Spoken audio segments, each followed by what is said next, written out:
It's one for the money, two for the show, three to get ready. Now go, cat, go. Now don't you watch the Raw review.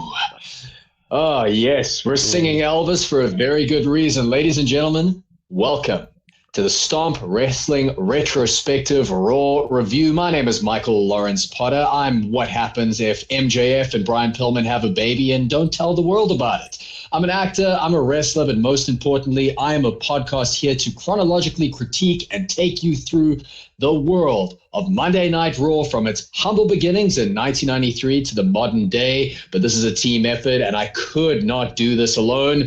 Over on the other side of the world, as I sit here in freezing cold Wadayama, Japan, in Hate City, Johannesburg, he ain't nothing but a hound dog. It's Ricky Rick, 1/5 of Stomp Wrestling, and the man you know as WrestleDrop. How are you doing, sir? Doing good, man. Finally finished my exams. Now I've got nothing to do for Woo! 3 months except for make wrestling content. The life. That's Okay. the life we should be living. Enjoy it. And did they go well? Do you think that we have a budding BCom holder in our midst? Hopefully. We'll see. We'll see in a couple of weeks. We'll have an update for you. I'll either be dead or I'll be back on this podcast. That's all depending on if I passed or not. Okay, fair enough. Well, Yeah. here's our agreement. If you pass, then we'll get drunk to celebrate. If you Okay. fail, we'll get drunk to commiserate. I feel like that's the logical way to do these Yeah, things. it only makes sense, actually. You're right. Let's get into this Ooh. episode of Raw. Let's get away from the frightful world of 2024, where there might be impending nuclear war and crushing interest rates, instead to a more innocent time. We are going to the 1st of March, 1993. The weather is nippy in New York City. And as always, number one is, wait a minute, Ricky, it finally happened. What? Whitney Houston has been knocked off of her perch. I Will Always Love You is no longer the number one song of the world after 7 weeks on top. Wow. It's about time. It is replaced by an absolute banger. And Ricky, I can show you the world. Aladdin's A Whole New World with Peebo Bryson and Regan, and it is a song that is going to basically infiltrate drunken karaoke nights until the end of time. Aladdin's a little before your time. You have seen it, I assume. I assume I've seen it definitely as a kid. Is this like this is Absolute the banger. the animated version of Aladdin, right? This is not no real life interpretation of the movie, right?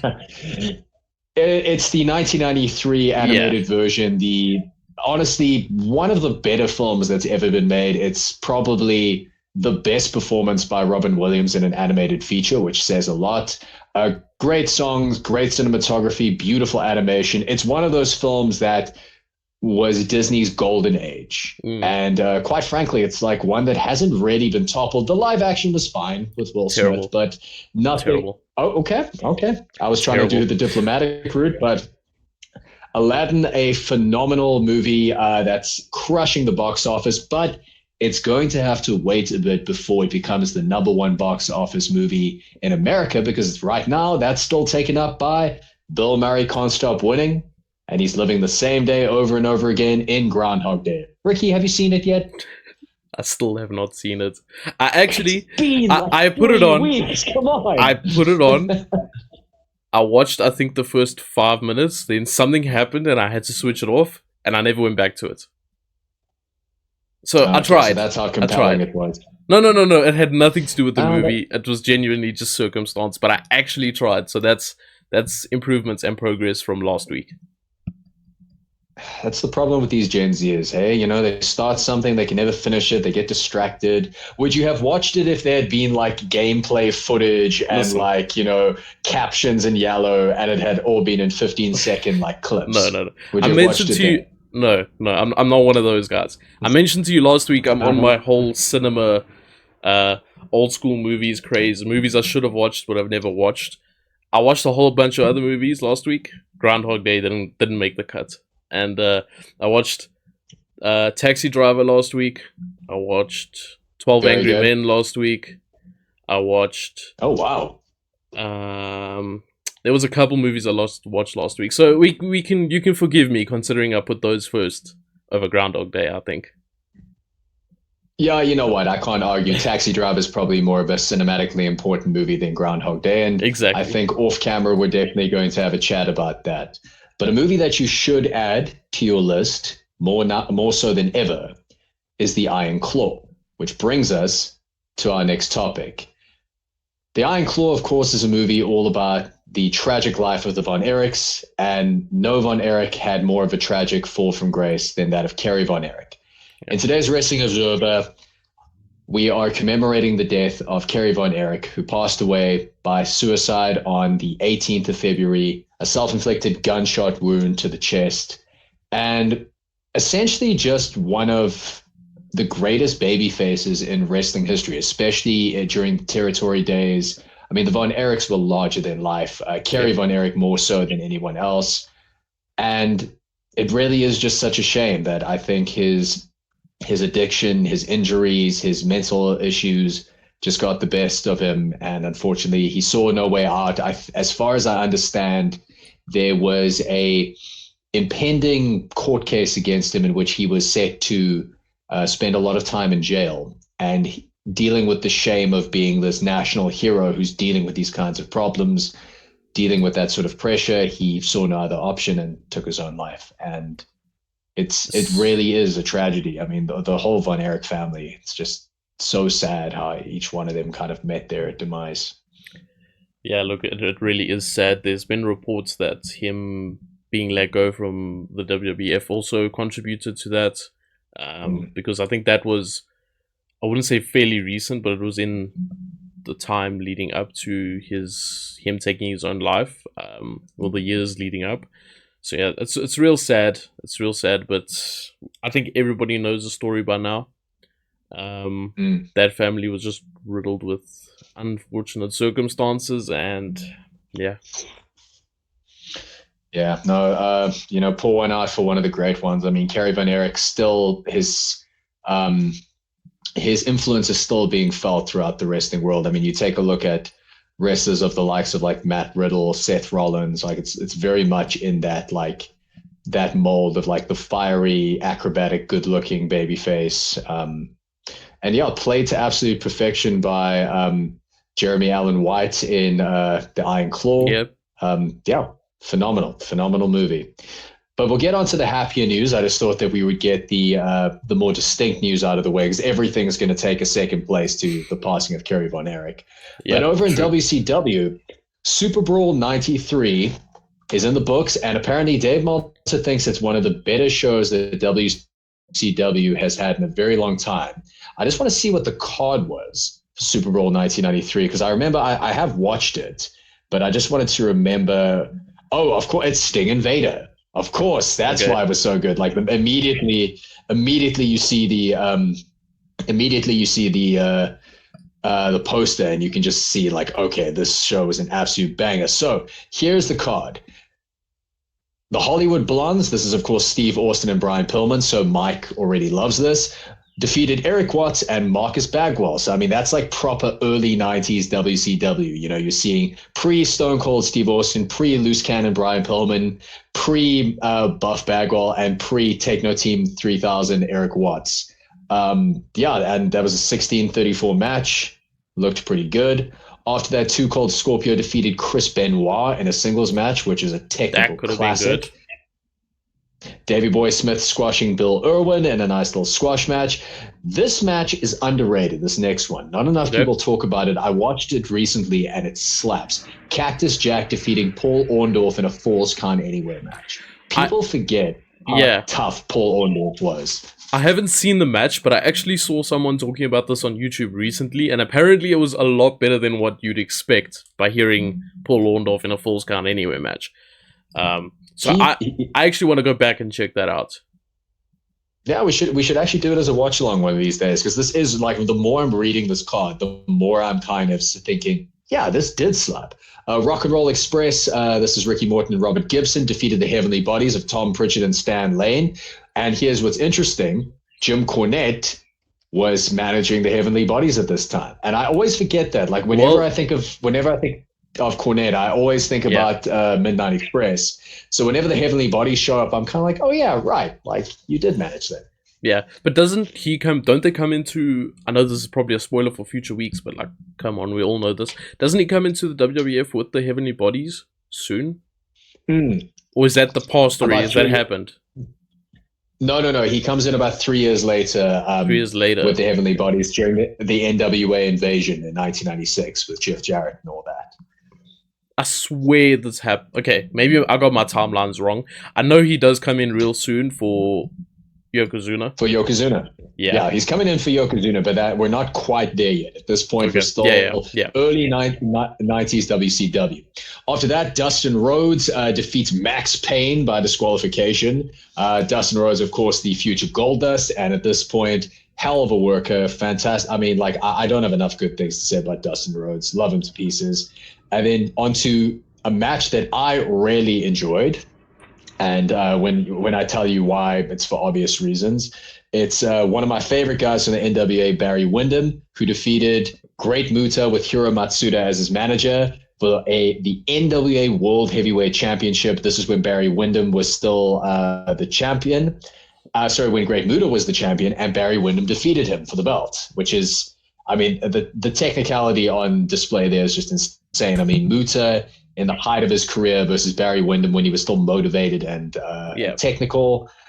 But the creme de la creme, of course, Big Van Vader with Harley Race as his manager defeated Sting in the White Castle of Fear strap match. Hell of a brutal match, hard-hitting and stiff as hell. But the only thing that slapped harder than Vader's chops in this match is the vignette of the White Castle of Fear. Have you seen it? No, I haven't. I really haven't. Oh my God, I'll send you a link. It's so good. But basically, it's the cheesiest, like, sort of, Vader is I guess you would call him like a James Bond villain. And Sting has to like go and face him. There's a helicopter that goes to like his White Castle of Fear. He battles like ninjas, and then he challenges Vader to a White Castle of Fear strap match. So keep this in mind. Whenever WCW fans want to say, oh, WWF, so cheesy, we like that real wrestling stuff. It's like, no. Every single wrestling promotion was guilty of this at some point. Yes, for sure. But needless to say, Super Bowl 1993, an absolute banger, and they have announced that there will be another pay-per-view called Slamboree in May. And part of Slamboree is going to be the start of the WCW, or indeed the NWA Hall of Fame, in which they are going to honor a class of old stars of the past who they respect. Mm-hmm. And I can tell you right now who's not going to be there. Yeah. Bruno Sammartino, Billy Graham, and what was quite surprising, Terry Funk. Because Bruno and Graham I can understand because they didn't really have anything to do with WCW. They were like WWF guys without a doubt. Funk though is surprising because I mean he made his name in the NWA and Japan. I mean like that's kind of where his bread was buttered. Did he like have a falling out with them or something at this time? The thing about Terry Funk is that he's always kind of kept very close to the chest about where he stands politically. Yeah. I think that only Terry knows why he did what he did, but like as far as I understand, it probably would have been more of a case of he was probably wrestling in Japan. He was probably like doing his own thing, and he probably had like no reason to fly all the way back, sit there like with and get inducted into the Hall of Fame. He probably also thought. I mean, Terry Funk wrestled until he was like, what, 71? He probably thought, these guys want to honor me now. I've still got 20 years ahead of me. That's probably what they had. They had no idea what was going to happen. It was like, I'm going to go to Big Japan and set myself on fire, and after that, I'll win the ECW title. Like, they had he was going to get so much crazier. He was nowhere near done. But it's just so funny to think. Why Bruno Sammartino? Like, his involvement with the NWA was so minimal. No, I don't get it. The only thing I can think of is that this was kind of the first shots fired in like WCW versus WWF, because like Bruno was on the outs with the WWF because he didn't like Vince. Yeah. And he especially didn't like Hogan, which was Billy Graham's viewpoint as well. Yeah. So I think this was WCW's way of saying like, hey, you know what would really make the WWF mad if you came and hung out with us. And I think Bruno was like, are you kidding? Like, no. Exactly. Eddie Graham, or not Eddie Graham, Billy Graham, I can half understand because he was involved in like the early Starcades. Not in the very first one. I think he was involved in 85, 84, 85, yeah. I don't know if he's involved in 86, but he was definitely involved in those. So it's like, okay, there's some sort of reason. But yeah, this feels like a shot at WWE more than anything. And it was the best version of Billy Graham. It wasn't superstar Billy Graham. It was Karate Master Billy Graham, superstar chop. Man, underrated gimmick, man. I loved Billy Graham. But so quite an interesting development there. But you remember last week that the big trend was that everybody was suing each other? Yep. Well, it ain't over yet. Because of course not. As late as he was to the run-in at WrestleMania 8, he's late to the suing train. Here comes the Ultimate Warrior, and he is suing the WWF for $5 million.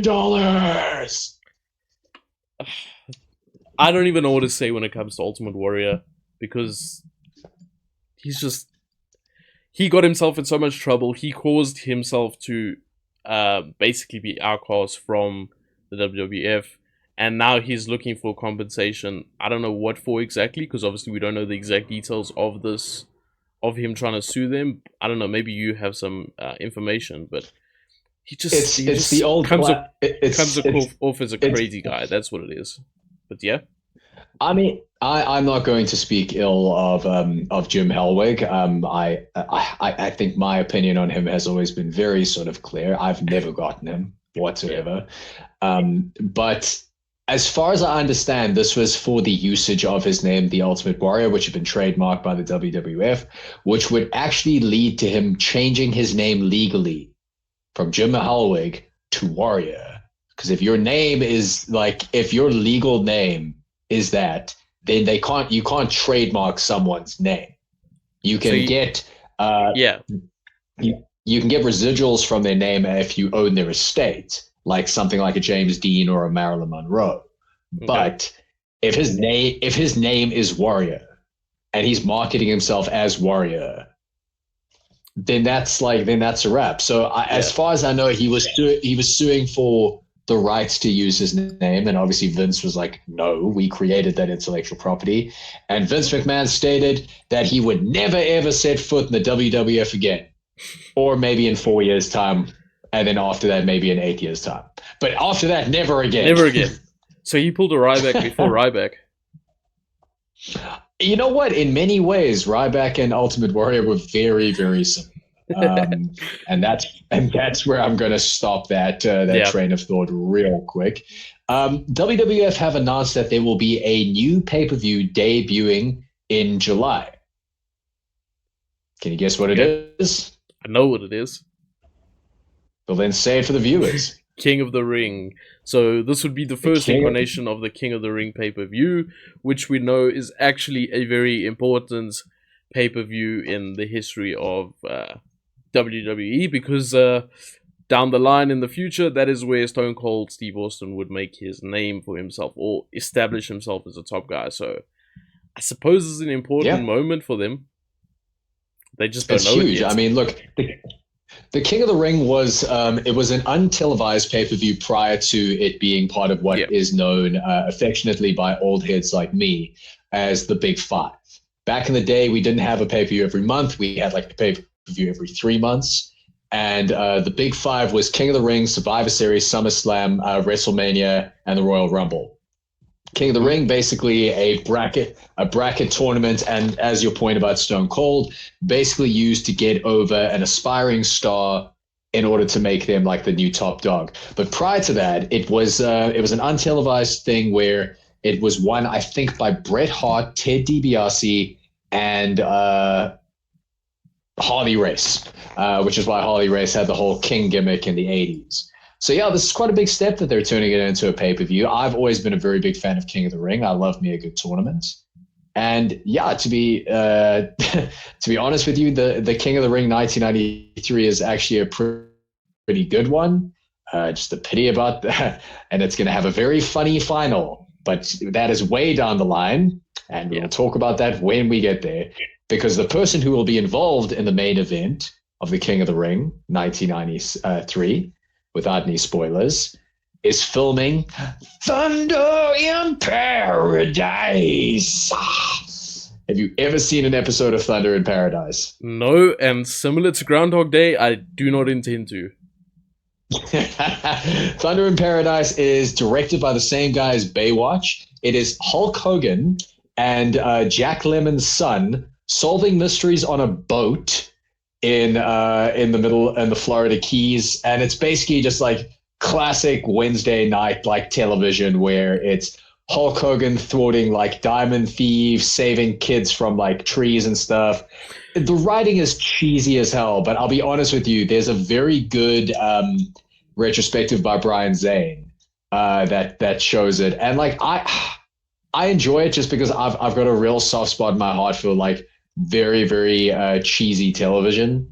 But I mean, yeah, it's Jack Lemmon is definitely the guy who carries that performance. Like Hulk Hogan, great promo, good wrestler, but hey, man, he is not Marlon Brando like when it comes to acting. This sounds like a seriously stereotypical 90s TV show. That's what I'm getting from this. No, we'll do a watch along one of these days, like even just a clip or two, because I don't want to. No, I really don't want to. we can try though. We can try. If I fail, we can put myself to that torture. That's the deal. All right. Fair enough. Well, let's get on to the show now. Some of you might be wondering, Mike, why are you dressed like a greaser, and why did you just destroy our earbuds by singing Elvis in the beginning of this episode? Well, there's a very good reason for that, because we're at the Manhattan Center on the 1st of March, 1993, and we are introduced to the sounds of Vince McMahon. Yep. Randy Savage. Yep. And Elvis Presley. He has come back from the dead, ladies and gentlemen. He is back, and the very first place he went after somehow coming back to life was Monday Night RAW on the 1st of March, 1993. Because that's the place you go when you, like, all of a sudden come back from the dead, right? Rob Bartlett is dressed as Elvis Presley with absolutely no context, no reasoning. I don't understand, like, what was the brief here?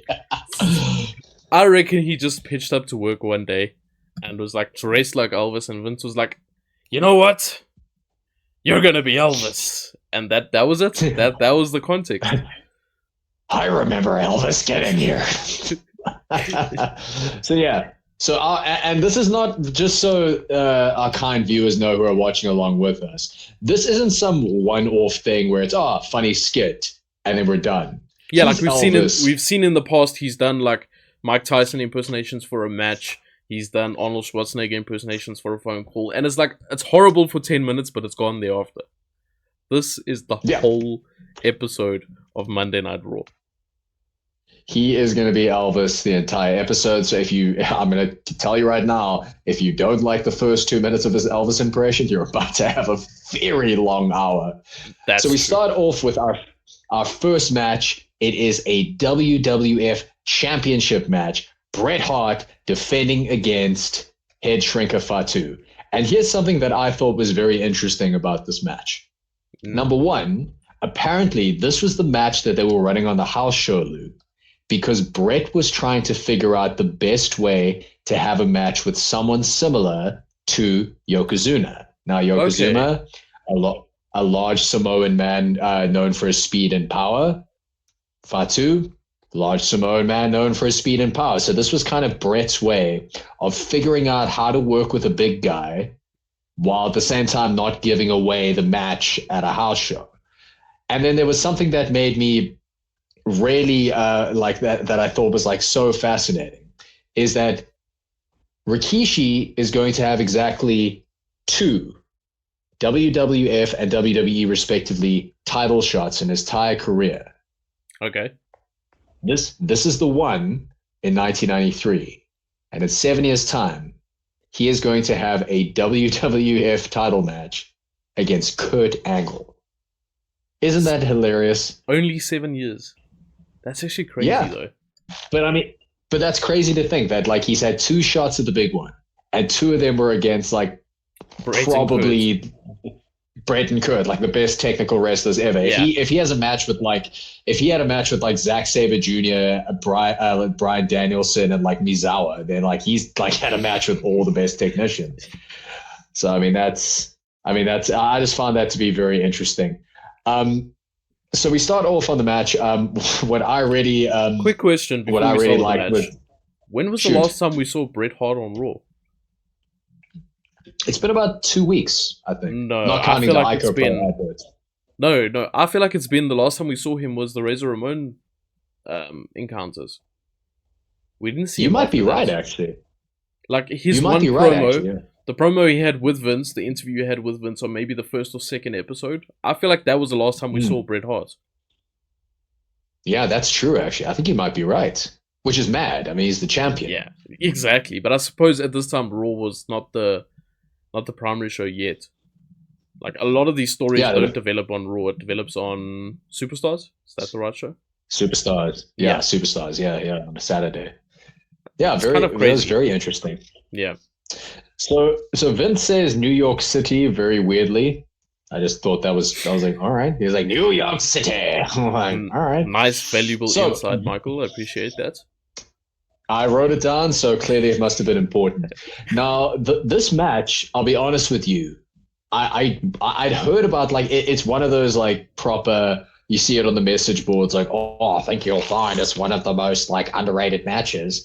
And whenever you hear something like that, you kind of think, okay, let's see how it actually is. Yeah. It wasn't bad. I really enjoyed this. It was a classic sort of establishing the big man as dominant strength-wise and Bret dominant as technically. So there's a lockup. Yeah. He locks up. Bret gets cut off. Bret goes for a shoulder charge. He gets knocked down. Goes for a side headlock, shoulder charge, and then what I thought was amazing is he did this like.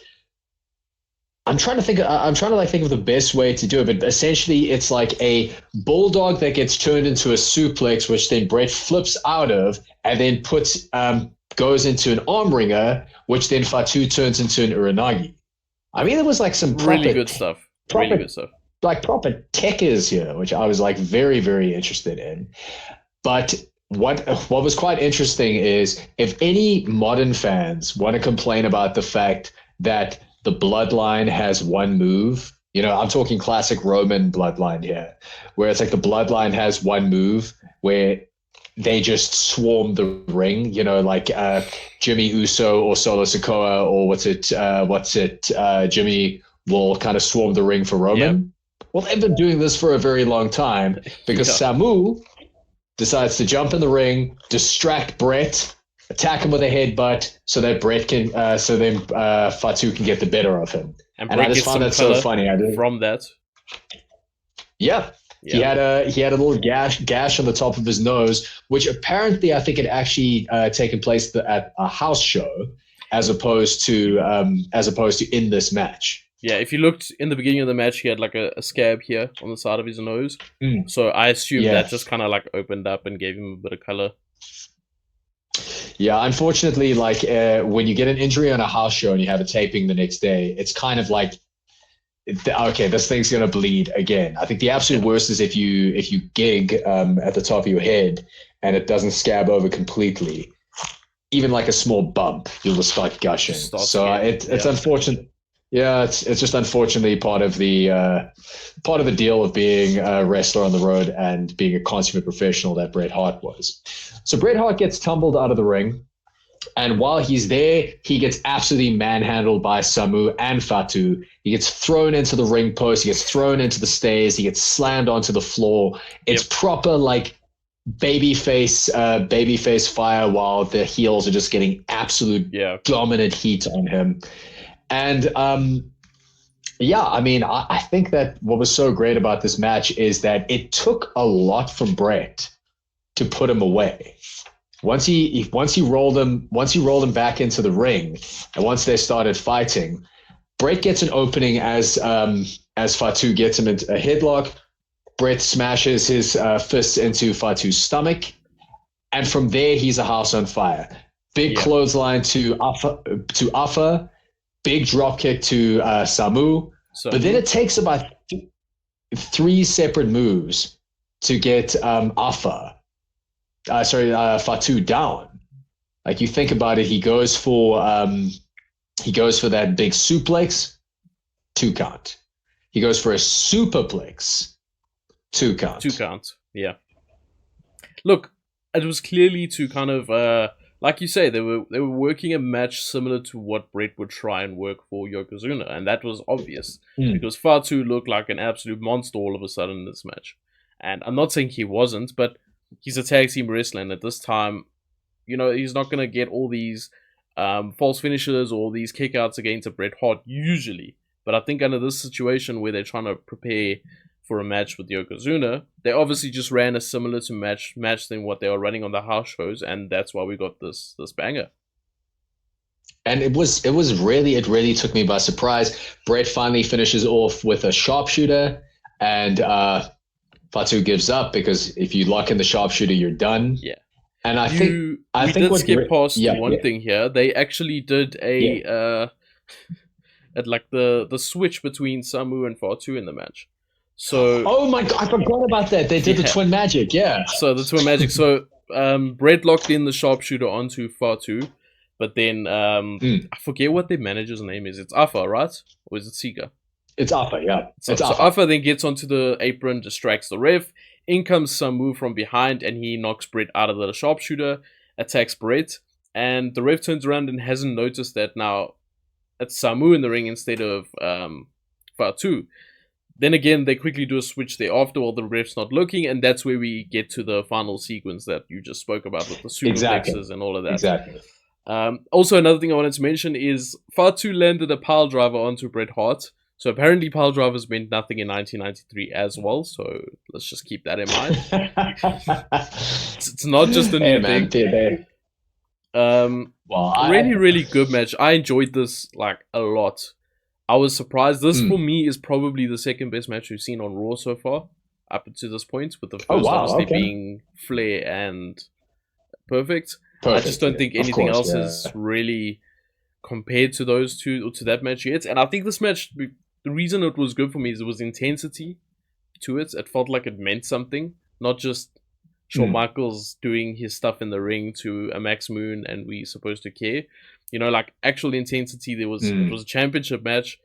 Fatu looked strong. There was good psychology. At points, they really got you thinking, even though I know Fatu's not going to win, but I was thinking, if they really wanted to, at this point they could, in the match, the way the match had gone up until that point. So I really, really enjoyed this match. He's looking convincing here, and I think that what's also so great about watching this match is you look at the Wilds moments, and you think, damn, in this lineage right here, we've got Jimmy Uso and Jay Uso and Solo Sikoa as pops. We've got like the uncle of Roman Reigns, Rosie, and Umaga. Yeah, it's nuts. Like, you think about like this, and then the cut. Isn't Jacob Fatu related to or closely related to Samu somehow? Is that not? I think he's cousins. I think he's part of the Tonga side of things. So it's like, no, Jacob Fatu is a Fatu. He's closely related to them. I don't know what the exact lineage is. Let me have a quick look. But you're right. It's actually crazy how this lineage has come down from all the way up top with Afa and Sika, and then all the way down to what we have now. It's honestly crazy. And let's not even get started on the Hearts. I mean, on the Heart side, you've got Bret, you've got Owen, you've got Natalia, you've got Jim the Anvil by marriage. It's just insane, like the lineage that's in this ring right now. Yeah, it really. that is something about wrestling that is really cool, is how you can see things develop over 20, 30 years. You know, that's not something you get in most forms of entertainment. Okay, so his father, Jacob Fatu's father, was Sam Fatu, who is... Okay, got you. Let me go into his Wikipedia and see exactly how this works. I'm just really intrigued now because Sure. You mentioned Sam Fatu's his father. Who was Sam Fatu? Who exactly was he? Ring name. Okay. I thought maybe... Oh, the Tonga Kid. Okay. Yeah, Tonga Kid, yeah. Interesting. I think he's still very, very closely related to the other guys. I don't think he's that distant like The Rock, who is a family member, but yeah, we'll not get too much into that. Yeah, we've got a few years before we have to look into that. Yeah. So after that match, we go into the WrestleMania report, and looks like somebody's got a new Adobe Pro subscription because the graphics were way fancier than they were before. And the background music slapped. It was a dan and if you've ever played the showcase mode on 2K24, you know the tune that I'm talking about. Absolutely slaps. And basically, my boy Mean Gene is giving the rundown of what is shaping up to be the greatest card in WWF history. Slow down, Gene. We got Shawn versus Tatanka, building off of their recent rivalry of Tatanka getting 2 consecutive wins on Shawn, but not being able to get the title, which is said to be a pretty good match. I'm super pretty excited for it. that. Your favorite, Tatanka. We've got Giant Gonzalez versus The Undertaker. Yeah. Okay. And then Bret versus Yoko, which, I mean, obviously it sucks knowing what we know, but on paper, especially after the match we just saw, Yoko's been killing it for the last 6 weeks. We've seen Bret just put in a cracker. You're kind of thinking, well, this is going to be awesome. I can't wait to see this. Yep. But yeah, WrestleMania 9, the extravaganza is coming to it. Money Incorporated versus the Mega Maniacs. They also announced that. And they did mention the fact that it was for the tag titles, even though later in the night they asked Ted DiBiase if they're going to put the tag titles on the line. So they kind of spoiled it before they actually confirmed it. But anyway. And then we also had Lex Luger versus Mr. Perfect was also mentioned in the WrestleMania report. Which... That's right, yeah. I'm kind of looking forward to that. It's an interesting match. I'll give it to you, and I don't want to spoil it now, but it's interesting because, like, in your head, you've got a very clear idea of, okay, Lex Luger versus Mr. Perfect. There's a very clear heel and face dynamic in your head, and there's a very clear ring general conduit in your head. Yeah. And it's not going to go the way you think it is, which is very interesting. Yeah, look. But next up we go to Randy Savage is commentating on the side of the ring, and he gets a call. They get a call in from Bobby Heenan, and Bobby Heenan is languishing poolside. Wait, was it Bobby Heenan yet? You got it confused. No, they got a call from Crush, who was out there in Hawaii trying to cut a promo of some sort. I don't know what the point of this was. He crushed a coconut. Impressive, I guess. Probably. Let me not get into it because I'm just gonna keep harassing Crush week in and week out, and the man probably doesn't deserve it, but he is annoying me. Well, Crush, I've written here, Crush is on the beach at Hawaii looking like an Afrikaans dad on vacation. That Bailey's out. I told you about the Bailey last week. Hey, man, he's enjoying his life. The one thing that I thought was so funny is that there's no way he's actually in Hawaii. I refuse to believe that. There's no way Vince would have paid a video crew to go to Hawaii. I think at the very best, he's in Florida, maybe. And it's March the 1st. That beach must be so cold.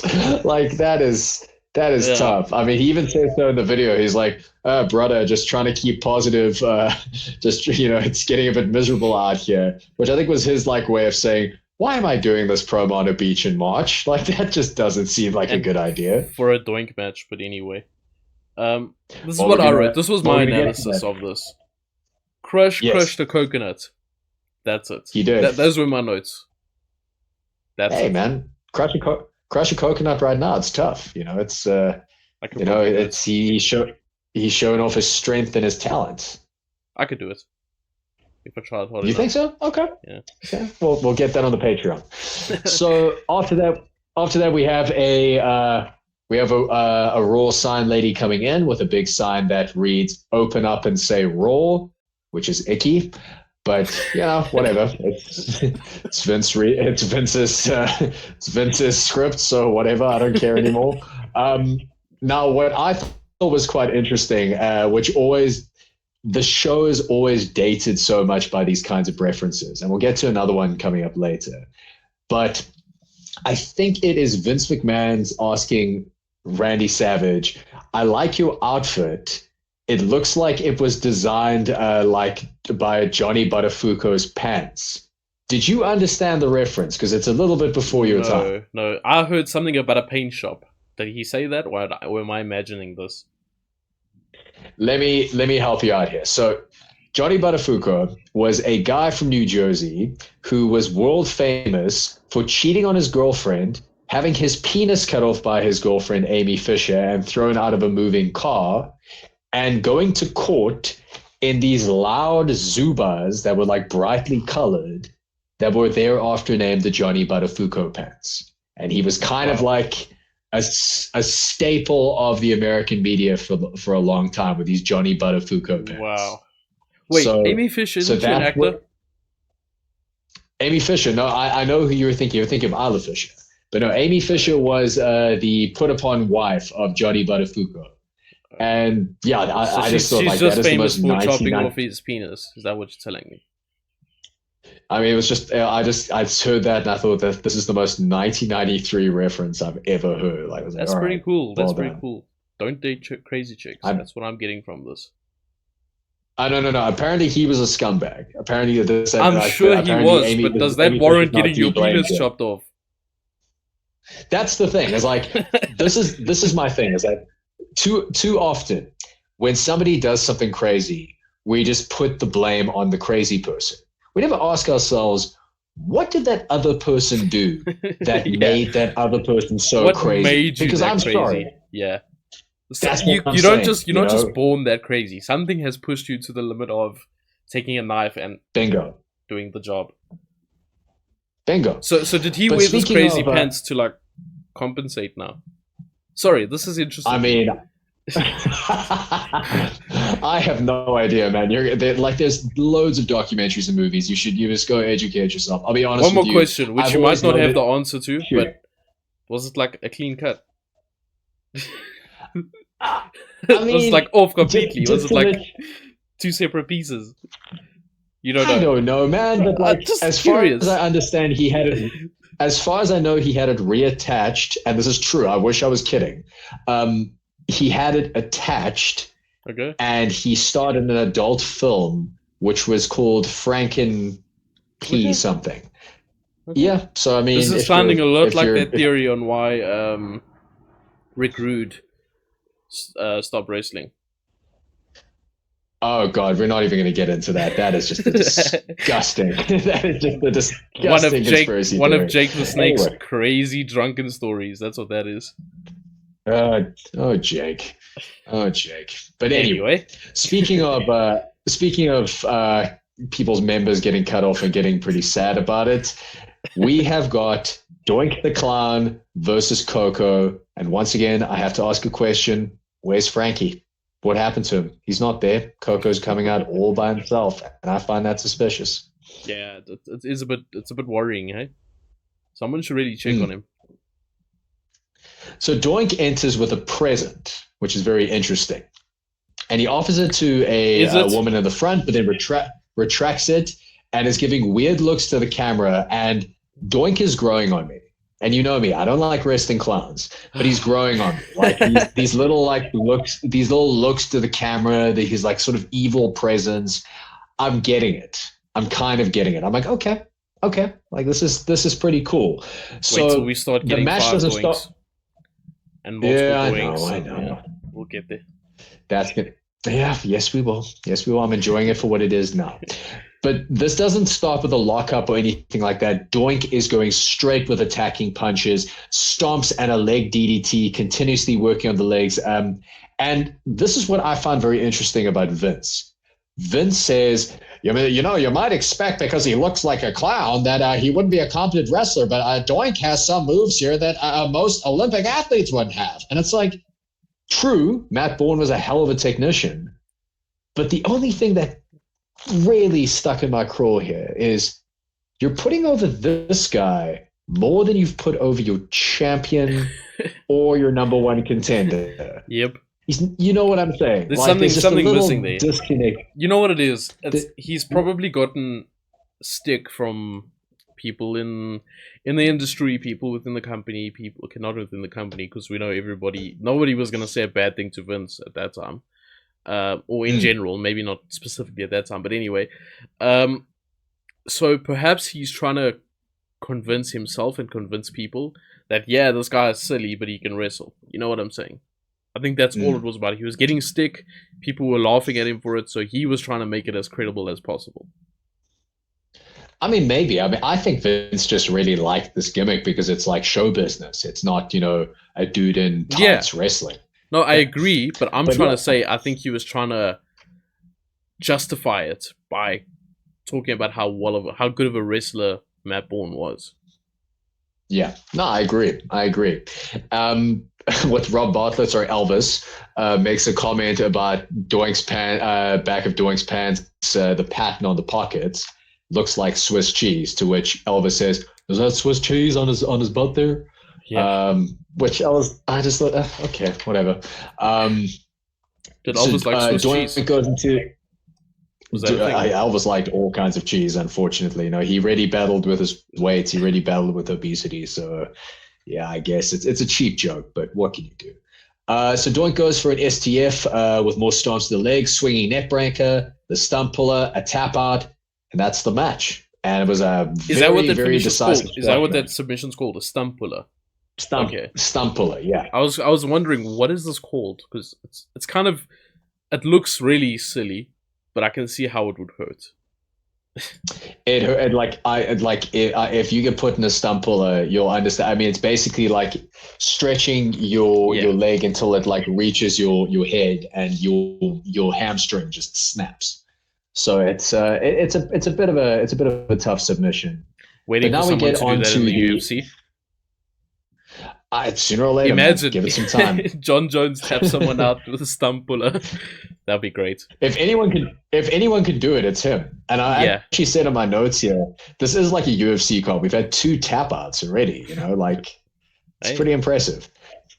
But then we get to the aftermatch segment in which Elvis wants to interview Doink the Clown. Yeah, which is prime wrestling. I mean, this is exactly what Hackenschmidt and Bruiser Brody had in mind, when they were wrestling in the territories. But here is something that I never thought that I would say. Rob Bartlett and I have a lot more in common than I ever thought we would. And it's not just because we're both actors. It's because Rob Bartlett is part of a very special club that I'm also part of, which was we have both being cream pied by a clown, hashtag cream pied by a clown. If your editor would be so kind as to get the photos of me on screen, that's me at a charity show. We were raising money for kids with cancer. I wrestled Gene the Clown, and I was creamed in the face. And I just never thought that I would ever have anything in common with Rob Bartlett. But yes, hashtag cream pied by a clown. Please comment below if you have been hashtag cream pied by a clown. Wait. Add context to that, please. Add an age as to what age, so that we know it's all clean and consensual here. Please. Just okay, so how did you feel? As vague as possible. How did you feel after being cream pied by a clown? Probably the same way that Rob Bartlett felt, which is, how did this become my life? Like, what decisions have I made that this is who I am now? How many people watched you get cream pied? I think it was about 120. That's a decent crowd. So it's a small crowd, but I mean, it was good. We were raising money for charity, and it was basically this idea of it's a bunch of sick kids. Let's make the sick kids laugh. So it's the funny clown against like the kind of Santan boy who's like all cocky. And I think, a lot of people liked watching me get my clock clean that day. But yeah. Your what? Wait, your what? Pied by a clown. Your what? My clock clean. Whoa. My clock clean. Whoa. The call like stuttered at that moment. So. Oh no. I was like, whoa. Yeah. Okay, that. I think the title of this clip is going to be Elvis gets cream pied by a clown. That's going to be the title of this clip. No context. Watch that be our highest viewed video. Yeah. Wait a minute. Might have to put it on a different website. I think so too. But yeah, so basically, Rob Bartlett antagonizes Doink the Clown. Doink the Clown says he has a gift for him, and he gives Elvis a banana cream pie, a nice cream one. Elvis is super happy about it, but unbeknownst to him, Doink the Clown has the cream pie and shoves it in his face. And I don't know how to feel about this, because on one hand, it's very silly. On the other hand, I just kind of said to myself, I am 32 years old. What the hell? Like, what is this? And when I made eye contact with Rob Bartlett on the screen, and all I could think of was, yeah, me too, man. Like, do you have a newfound respect for Rob Bartlett now? Don't go crazy. I didn't say that. I just said that I shared a kinship with him. It's kind of like it's that scene in King Lear where you don't agree with the king's actions, but you understand his pain and pathos, and you kind of like, you go, I understand my own humanity because of your suffering. That's the power of wrestling. It's Shakespearean, really. I'm going to act like I understood that reference. Let's move on. So, we then had a promo in the ring, or an interview, as you would call them back in these days, so Vince McMahon was conducting the interview, and then we had Money Incorporated come to the ring. This is obviously in build-up to, I've also got the theme song in my head.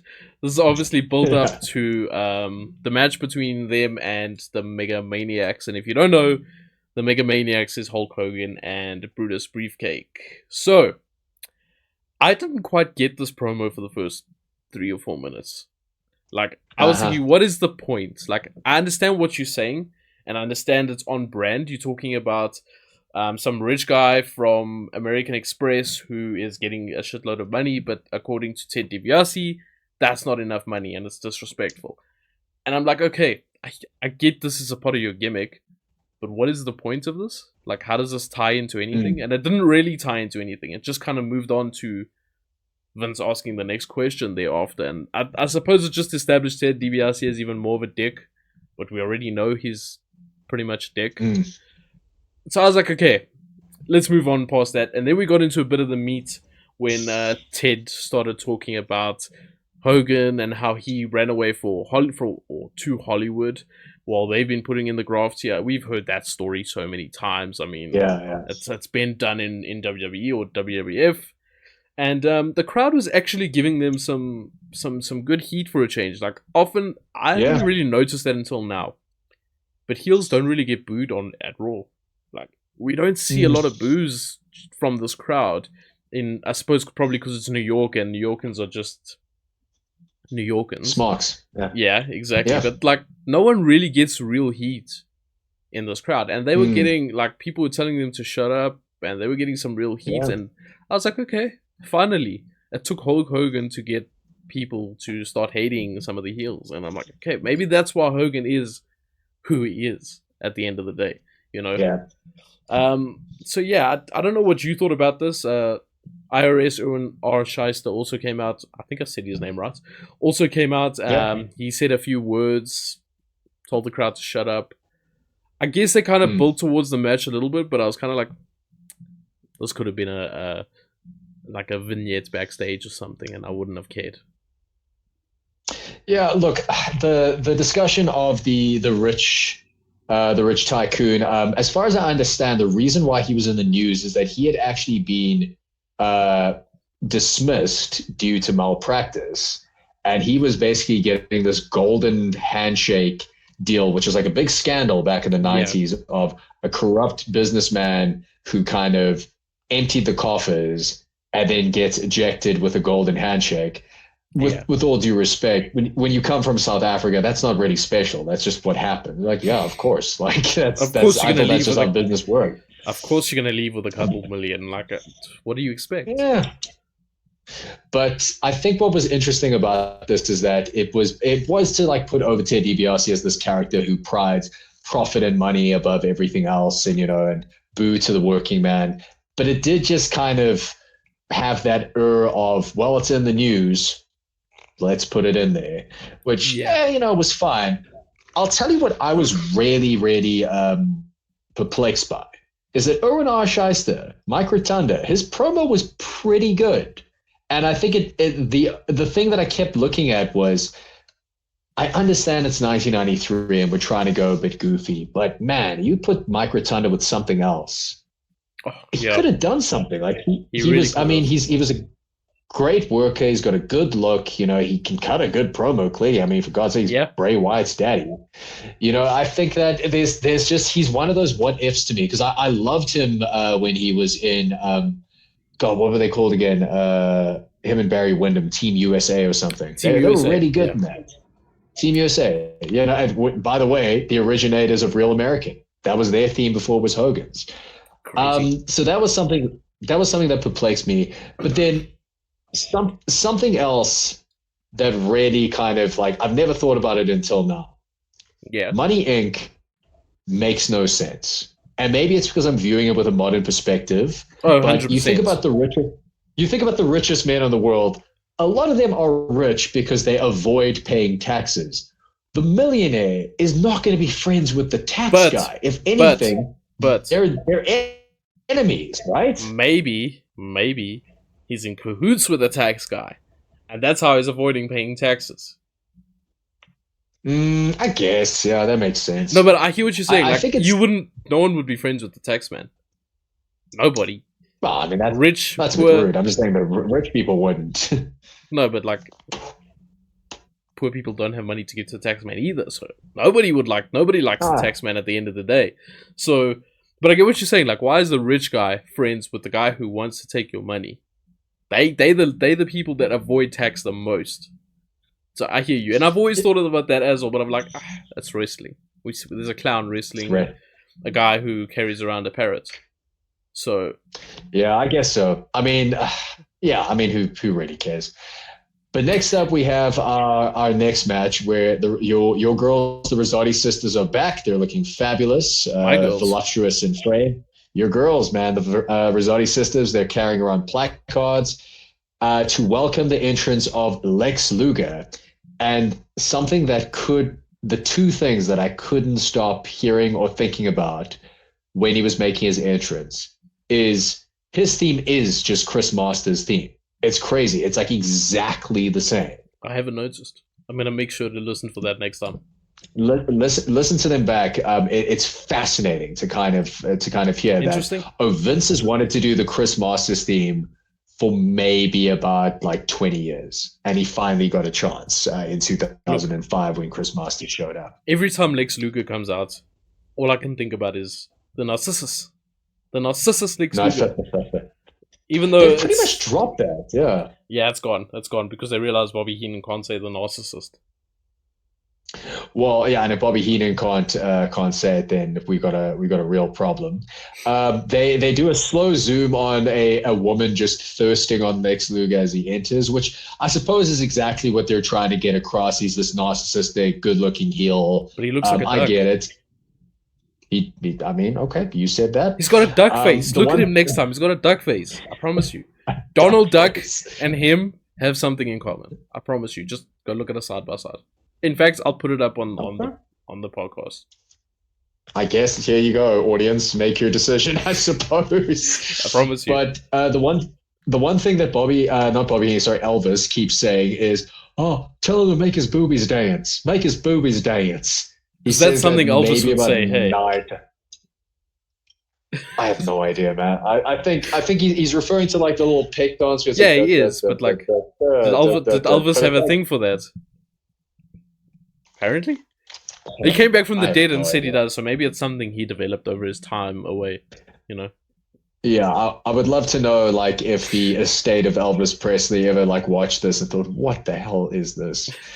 But anyway, so Lex Luger, this is quite an interesting little matchup because it is a future, well, actually past as well, future WCW champion versus future ECW champion, as Lex Luger will be taking on PJ Walker, who would become Aldo Montoya, who would then become Just Incredible. So this is quite a fascinating little footnote. Yeah. PJ I Walker thought he was a nobody. Just Incredible. At this point he was, but he turns out to be like one of the most important figures in ECW history. That's crazy. Okay, I'll take that. Yeah.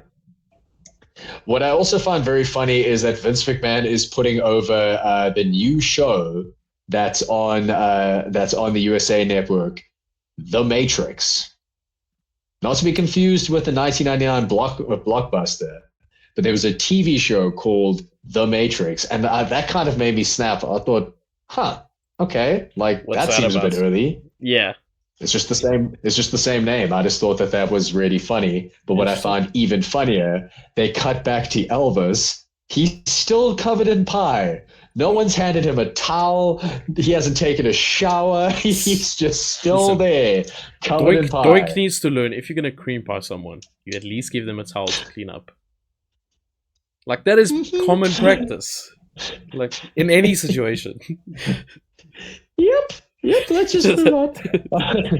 So Lex Luger goes straight into a punch and clubbing blows, and he does a sequence where he basically chucks PJ Walker into one turnbuckle, walks on over, George X, chucks him into another turnbuckle, gets him up for a big backbreaker, and while he's just pummeling the bejesus out of PJ Walker, now Bobby Heenan calls in, lounging by the pool, which I find very strange, very similar to Crush being at the beach. What the hell are these people doing lounging by the beach in the pool in March? Come on, summer's like 3 months away. Calm down. Doesn't like New York and like Los Angeles have two different like weather patterns, climates? They do, but I mean, geez, like chilling by the pool in the spring, that's a little bit... What if you came to sunny South Africa in 1993? I mean... I don't think it was a good time. You know, I'm sure here... No. I don't think so. A lot of violence. Who knows? A lot of violence. But Luger gets him up for... so basically, Heenan calls in, and he says that he is sitting with Priscilla Presley, and decides to Georgiak Elvis, and basically encourages everyone to watch Superstars on a Saturday, where Bobby Heenan is the commentator. What's the chances? So Elvis comes back from the dead. What?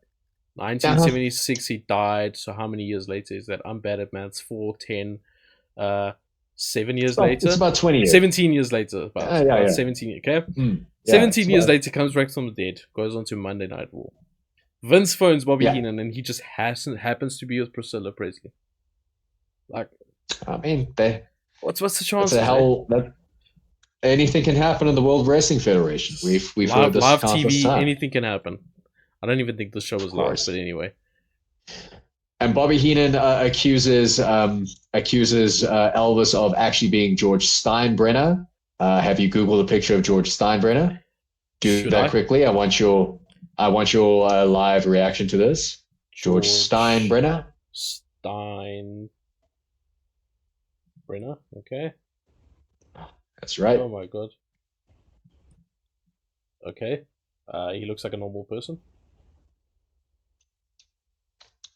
Exactly. That's the whole joke. I didn't understand why this picture for some reason reminds me of Paul Bearer. I don't know if you guys are gonna see nicely, but that reminds me of Paul Bearer. I do not know why. Oh, okay, I see it. But yeah. Anyway, he looks like a normal person. So Heenan's just giving him crap for being a bit thick. Okay, makes sense to me. So after that, PJ gets chucked into the corner again. Clothesline, forearm smash with that surgically enhanced forearm.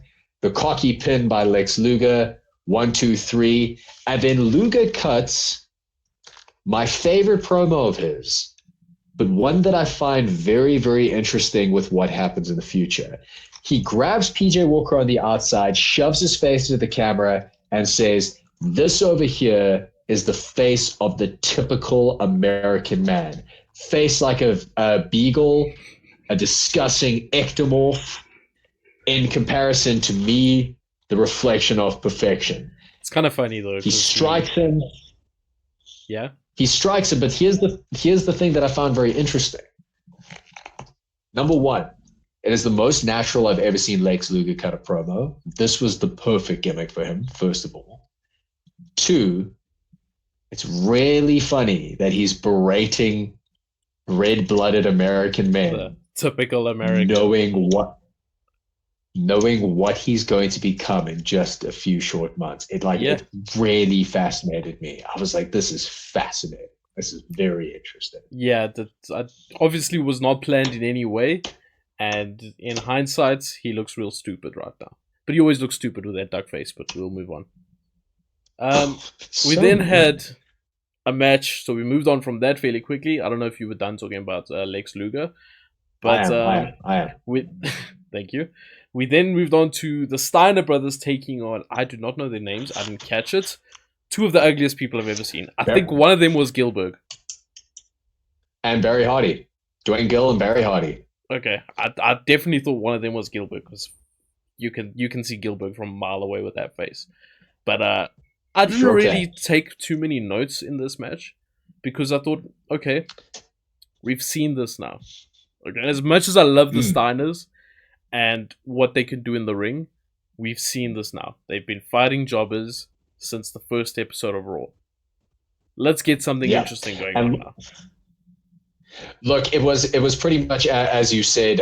It started out with like a leg takedown by Scott Steiner, just like really sort of showing that amateur prowess. Oh yeah, by the way, headlock, shoulder charge. Yeah. When it comes to that takedown, I feel like Steiner was. I watched that and it was like Steiner like almost did a lockup, and then he was like, fuck it," he just went for the takedown. That's kind of the feeling I got out of that.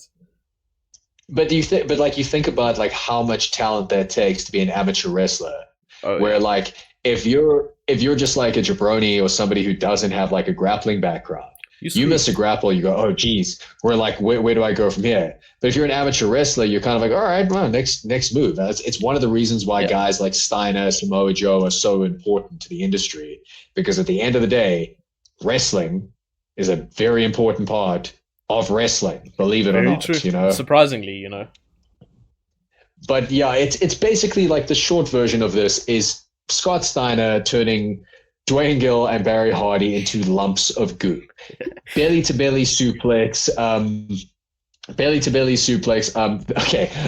The one line from Elvis that made me chuckle was Vince called a belly to belly, and Macho Man says, "Hey, tell me, Elvis, has that ever happened to you?" And he goes, "Oh yeah, but I had to pay for it."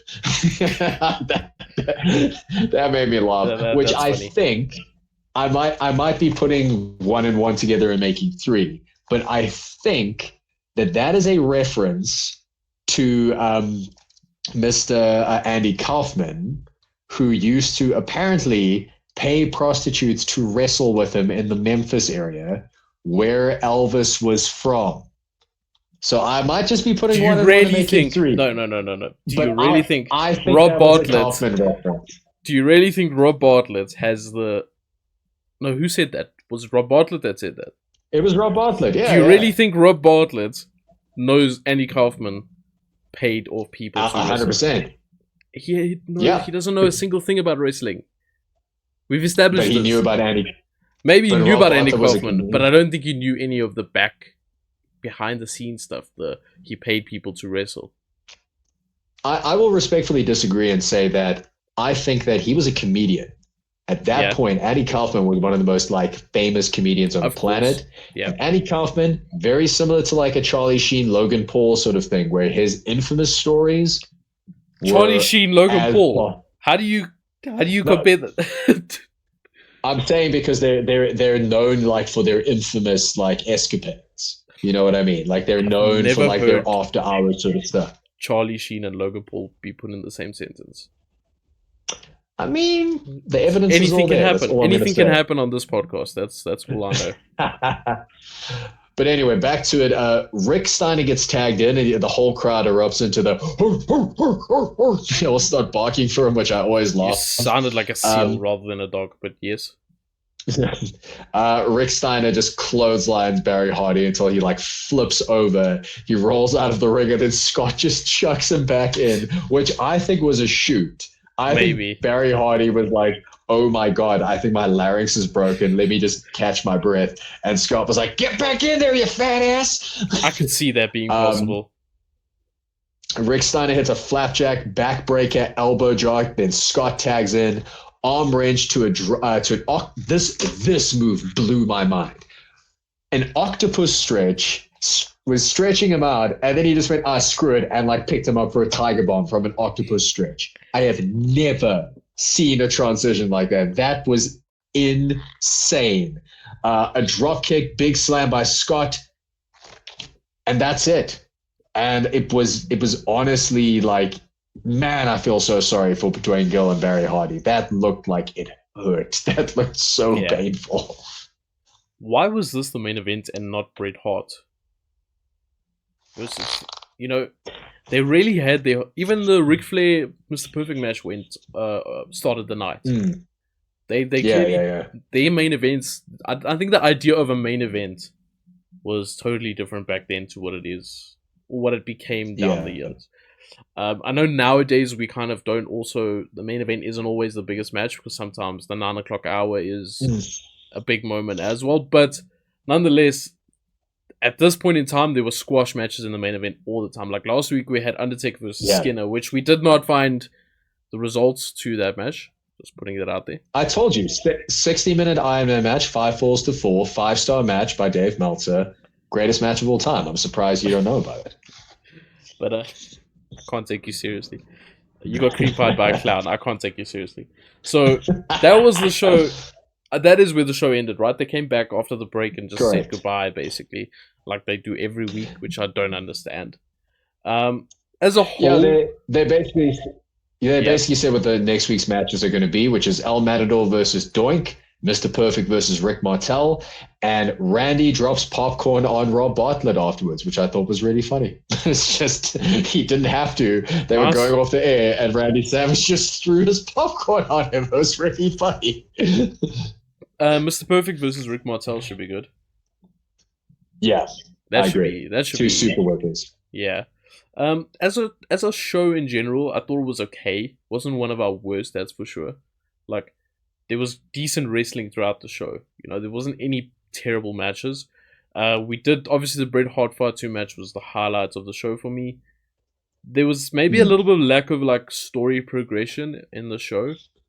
Like Bret Hart, there was no story progression. Like, we could have maybe seen a Yokozuna come out. I don't know. That would have been interesting, but no.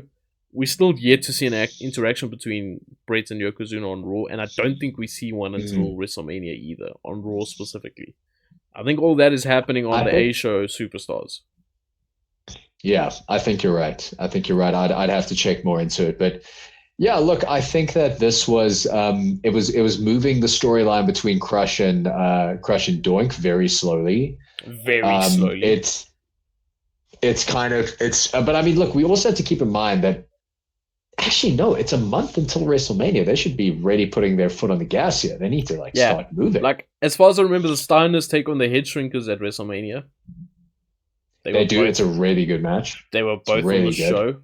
Nothing's developed there yet.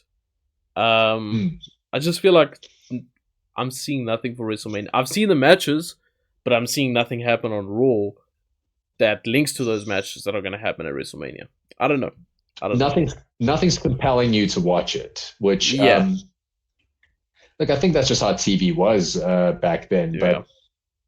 But I would think that maybe Vince would want to step on the gas here a bit, especially now that like Super Bowl is in the can now, and they're kind of getting spanked here. Like, maybe not financially, but certainly creatively. Like, I would much rather watch WCW than Raw right now. When does Raw become the A show? That's my question.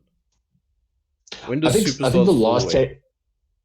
I think 1994, as far as I remember. I think 1994 is kind of where it starts to fall away and Raw becomes like the A show. Because I remember, look, at the end of the day, we're a couple of weeks into this show. Yeah. We don't know how it's going to go. Wrestling on the weekdays, I mean, like, I think Lawler used to wrestle on the weekdays. But for the most part, I mean, it's Saturday night's main event or Superstars on a Saturday. Over on TBS, everybody knows, as Dusty Rhodes would say, turn the dial, 605, TBS. That's always when it would be. Raw the Sport was on a Saturday. I think even New Japan used to do stuff on a Saturday or a Sunday. So, I mean, wrestling on a Monday night, it seems so normal to us now. Yeah. But I think maybe it was still kind of untested waters. Is anyone going to watch this after like Cheers or Frasier? Yeah. It's interesting. Yeah. I don't know who's watching Frasier to start with, but anyway. So that was the what week are we now? Episode 7 of Raw? 6? Yeah. Somewhere there. The episode 7, yeah. Yeah. Episode 7. I think it's starting to develop into. I can't even say that actually. I was going to say it's starting to develop into the show that we eventually start to see, but I actually can't even say that because we're still getting squash matches in the main event. So I can't wait for the day that we actually start getting some compelling stories. Like we did in opening week with Bret and Razor Ramon and Sean and whoever else. And I just want to get some of that on the show again. And hopefully closer to Mania we'll get that. Hey, you gotta pick out the diamonds from the dirt. I think at this point they're still finding their feet. They're still getting everyone on the show. And 1993 is a very interesting year. We have some good stuff in the pipeline. Mania is going to be fascinating because it's infamous. Yeah. But I guess we'll find out when we get there. Yeah. So with that being said, that was today's podcast. If you guys are still listening to this, you can check us out on the social medias. All the links will be down below. And I hope you guys enjoyed this. Let us know if there's anything in specific you guys want us to check out, and we could potentially even do a quick, I don't know if Michael's willing to do this, but like a quick 10-20 minutes podcast video on certain topics if it interests us enough. Of course. So yeah, you guys let us know and we'll get to those. Yes, sir. And don't forget to follow on all the socials. You can follow that beautiful man on the screen next to me at WrestleDrop, and of course the father, sister, mother side, whatever you want to call it, Stomp Wrestling. If you want to hang out with me, you can follow me at What's Potting. That's WHATSPOTTING. And guys, please remember, in fact, I am actually willing to send some merchandise from Japan to anyone, and I'll pick someone at random, who just sends Ricky randomly a message. Try to do it in the middle of the night. I was #cream pied by a clown. The best one gets a prize. I have no problem financing that. Please don't. We'll see you guys next time. Take care. Cheers, everybody. Bye.